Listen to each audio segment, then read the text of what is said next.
नमस्कार दोस्तों, मैं आपकी होस्ट और दोस्त फवादिया निज़ामी आपका स्वागत करती हूँ। आज हमारा सौभाग्य है कि हमारे साथ श्री प्रताप सिंह पवार जी हैं, जो कि उपाध्यक्ष हैं राज्य औषधि पादप बोर्ड उत्तराखंड देहरादून के।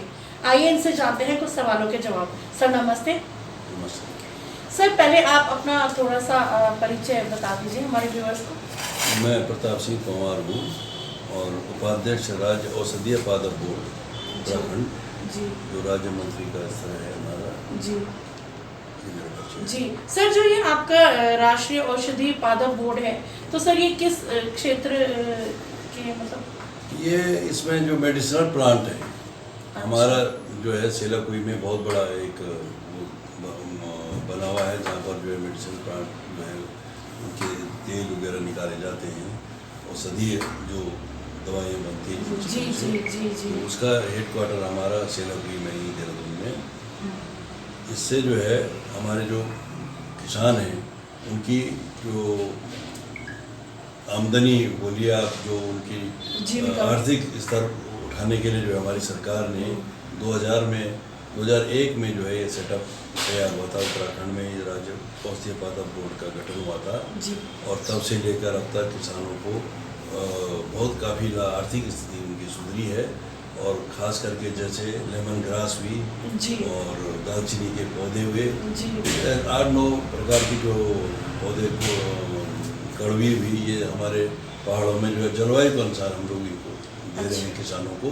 और किसान इसको खूब भारी मात्रा में, जैसे लेमन ग्रास है, इसका तो हरिद्वार में भी काफ़ी जगह लोग उगा रहे हैं। जी, घर में भी लोग उगाते हैं। घर में भी उगाते हैं और आर्थिक उनकी काफ़ी जो है उसमें सुधार हुआ है। जी सर, आपसे एक जनरल बात पूछना चाहेंगे। जैसे अभी हाल ही में कल जो थी तिरंगा शौर्य यात्रा निकाली गई थी, सर आप भी उसका हिस्सा थे, तो आपने भी ये चीज़ महसूस करी होगी कि हमारे देश में जो हाल ही में जो एक घटना हुई, जिसके लिए अलग अलग जगह पे विरोध प्रदर्शन वगैरह चल रहे थे, और अब सीज फायर का भी हुआ, मगर अभी भी लोग जो है गलत सोशल मीडिया के माध्यम से अलग अलग गलत पोस्ट वगैरह कर रहे हैं। तो सर आप भी भाजपा परिवार का हिस्सा हैं, तो सर आप इस पर थोड़ा सा कुछ कहना चाहेंगे?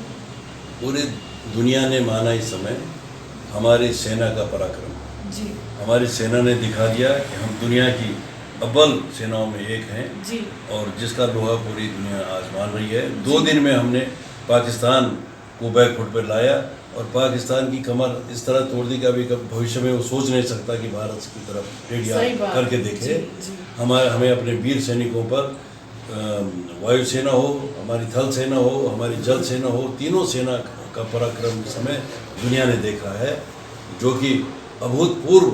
और हमारे देश के यशस्वी प्रधानमंत्री श्री नरेंद्र मोदी जी के नेतृत्व में ये लड़ाई लड़ी गई और 2 दिन के अंदर जो है बैकफुट हुए और किसी देश की हिम्मत नहीं हुई जो हमारे देश को हाथ दिखा सके या हमारे नेतृत्व को कुछ बोल सके इस निर्णय के बारे में। और हमारे सिर्फ जो है 5 जवान शहीद हुए और उनके हमने 50 से ऊपर उनके सैनिक मरे हैं और 100 से ज़्यादा आतंकवादियों को हमने मार गिराया।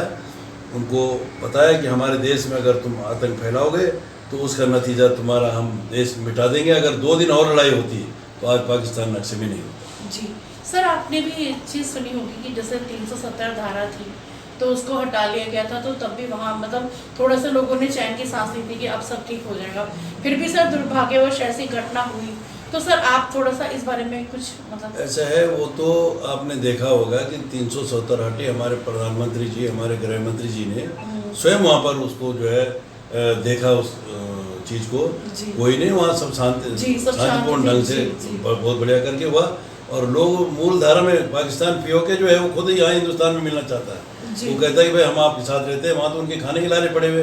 उन्होंने आतंकवाद ने उन्होंने जो बढ़ावा दिया, आज वो आतंकवादियों के ही वो मरेगा। पाकिस्तान की समाप्ति आतंकवादियों नहीं करनी है। आतंकवाद जो उन्होंने पाला है आज उनको जो वो उल्टा पड़ रहा है। और हमारे यहाँ पहलगांव में निर्दोष लोगों को जो उन्होंने मारा उसका खामियाजाना बहुत बुरी तरह से पाकिस्तान को झेलना पड़ा। और अभी तो असली चीज़ें सामने नहीं आई है। अभी आने वाले कुछ दिनों में आप देखना, अभी और चीज़ खुल के आएगी कि कितने उनके लोग मरे हैं और कितना उनका भारी नुकसान हुआ ये अभी बाहर नहीं वो लोग बताते हैं कि हमारे ये सैनिक सही आंकड़े नहीं बताते, सही आंकड़े वो कभी नहीं बताते। हमारे देश में तो जो हुआ उन्होंने हमारे तो खुली किताब है हमारे देश की, उन्होंने 5 मरे उन्होंने बता दिया हमारे, लेकिन वो कभी नहीं बताते, वो अपने सैनिक को कहते हैं हमारे सैनिक नहीं है। तो ऐसा देश है, वो लोग आतंकवादी देश है, उनको मानवता से कोई मतलब नहीं है, उनको मानवता नाम की चीज़ नहीं है। और हमारा देश तो सब साथ लेके चलने वाला देश है। हमारे देश के प्रधानमंत्री जो दुनिया के लोग आज उनके नेतृत्व को मान रहे हैं कि मोदी जी का नेतृत्व जो कहा वो करके दिखाया, जो कहा वो करते हैं जी। और आपने देख लिया उसका रिजल्ट सामने है। सर आपसे जनरल, क्योंकि आप भी उत्तराखंड में काफ़ी लंबे समय से रहते हैं, आपने भी ये चीज़ अभी सुनी होगी कि हाल ही में जो दोनों हॉस्पिटल के पास एक मज़ार हुआ करता था उसको मतलब ध्वस्त कर दिया गया है। सर उसकी एक मान्यता थी, लोगों की भावनाएं उससे जुड़ी हुई थी और उसको इस तरह से ऐसे कर दिया गया। तो सर आप थोड़ा सा लोकल लोगों को कुछ कहना चाहेंगे? नहीं, लोकल लोग हम ये कह रहे हैं कि हमारे आपस में हिंदू मुस्लिम हम सब लोग एक हैं, यहाँ पर कोई ऐसा वो नहीं है।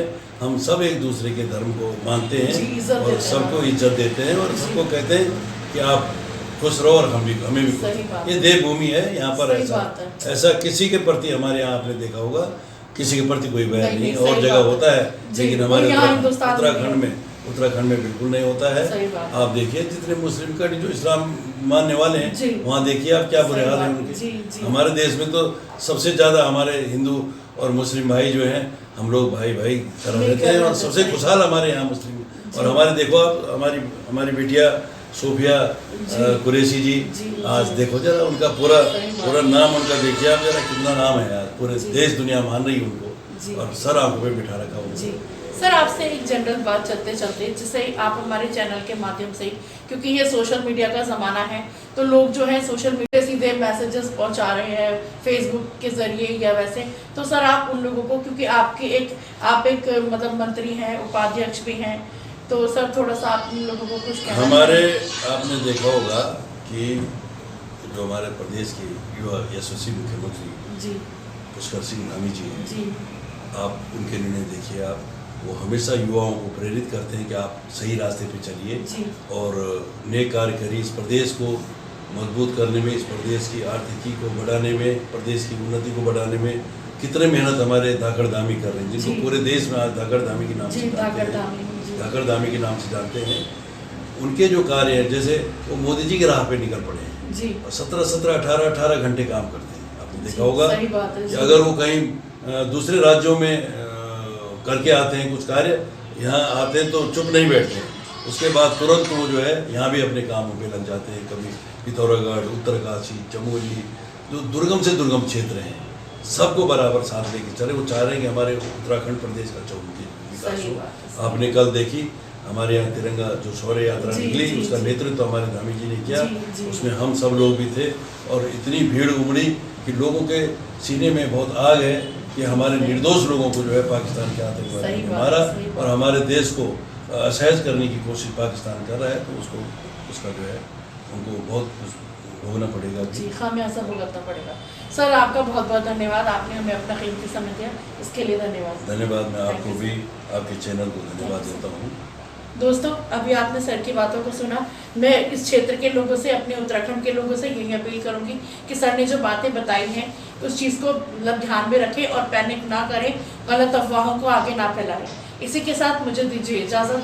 मैं फवादिया निज़ामी अपने सहयोगी अजय कुमार जी के साथ मानव चेतना न्यूज़ देहरादून, और मैं भगवान से यही आशा करती हूँ सर इसी तरह हंसते मुस्कुराते रहें। इसी के साथ मुझे दीजिए इजाज़त। धन्यवाद।